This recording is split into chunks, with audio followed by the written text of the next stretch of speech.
Corporation સાહેબ આંધા બૈરાની company જેવું છે, એની પાસે કોઈ જાતની આશા જ નથી કે આ લોકો કંઈક કરે એમ.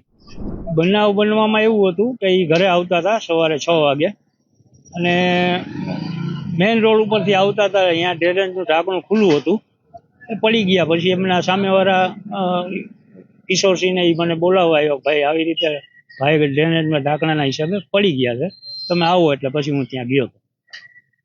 પછી તમે ક્યાં લઈ ગયા? શું કરવા? પેલા તો એવું હતું કે ભાઈ પડી ગયા, લાગ્યું એટલે અમને તો એમ હોય કે ભાઈ હાડકાના વિભાગમાં દેખાડી આવી, એટલે અમે જીટી સેઠે એમને લઈ ગયા હતા સવારે.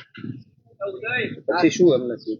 એમાં હાસડીમાં ફ્રેક્ચર હતું, બરોબર છે. એટલે અહીંયા અમે એમની ટ્રીટમેન્ટ કરાવી અને પછી એમને એમ કીધું કે ભાઈ હાસડીમાં 4 ફ્રેક્ચર છે, એટલે એ કરાવીને પછી અમને ઘરે લઈ આવ્યા હતા. કોની બેદરકારી માનો છો? બેદરકારી સાહેબ ઘોર કોર્પોરેશનની બેદરકારી. આ મેઇન રોડનું ઢાંકણું હતું, કોઈ શેરી ગલીનું ઢાંકણું નહોતું કે ભાઈ આ હાલશે ને ચાલશે ને વયું જાય નીકળી જાય. આ કોર્પોરેશનની જ બેદરકારી છે. તમારી ઘરે જે બેસણું રાખવાનું છે એના માટે પણ અહીંયા પાણી ભરેલા છે. અત્યારે બેસણું નહીં, આપણા હિન્દુ ધર્મ પ્રમાણે આપણે ત્યાં 7 દિવસ 11 દિવસ ત્યાં આપણે બધા બેસતા હોય, આવતા હોય, મહેમાન જતા હોય.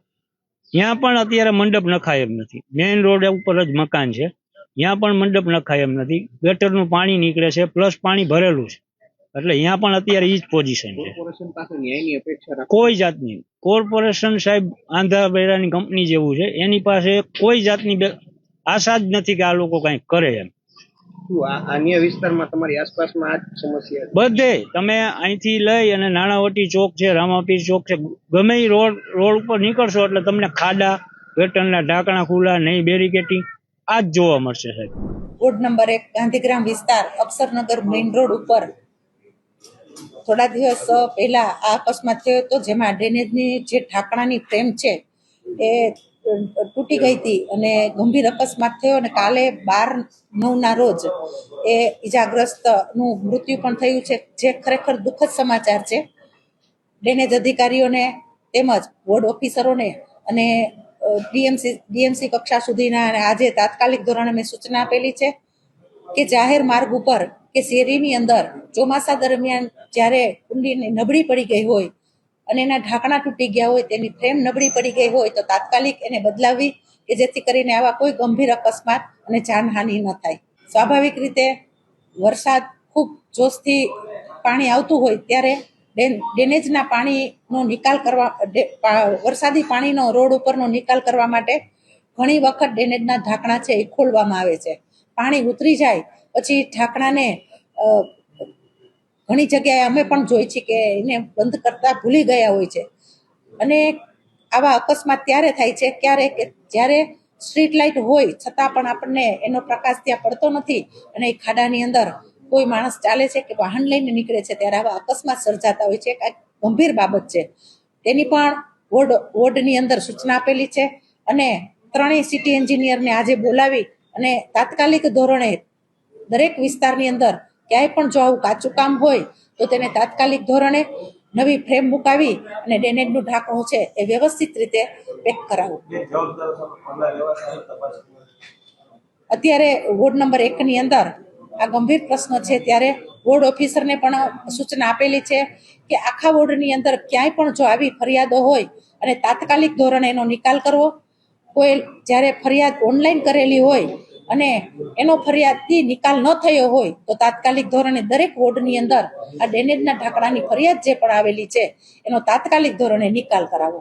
ખાસ કરીને વરસાદે વિરામ લીધો અને આજે 15 દિવસ થઈ ગયા છે, હજુ પણ તમામ 18 વોર્ડની અંદર છે તે ડ્રેનેજ ચોકઅપની ફરિયાદો અનેક ઓનલાઈન થઈ છે, કોઈ નિરાકરણ આવતું નથી. શું કહેશો આને લઈને? હવે ફરિયાદો આવે છે એનો નિકાલ, પણ ડ્રેનેજની કુંડી અત્યારે રહેણાંક વિસ્તાર વધી ગયો છે, જેથી કરીને ડ્રેનેજનું માપ હોય એનાથી રહેણાંક વિસ્તાર વધી ગયો એટલે ડ્રેનેજની કુંડી આમ જોઈએ તો અત્યારે ખૂબ નાની પડતી હોય છે.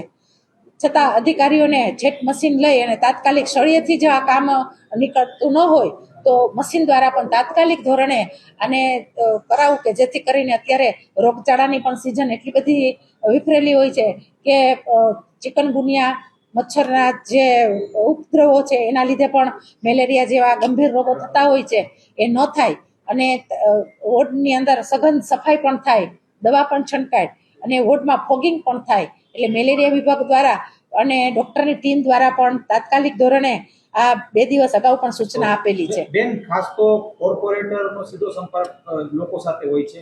કોર્પોરેટરો પણ જવાબ નથી દેતા. આ મુદ્દે શું કહેશો? આમ જોઈએ તો ક્યારે એવું બનતું નથી. કોર્પોરેટરો સામેથી ફરિયાદની આવતી હોય તો નિકાલ માટે વોર્ડ ઓફિસરોને કે લગત અધિકારીઓને ફોન કરતા જ હોય છે.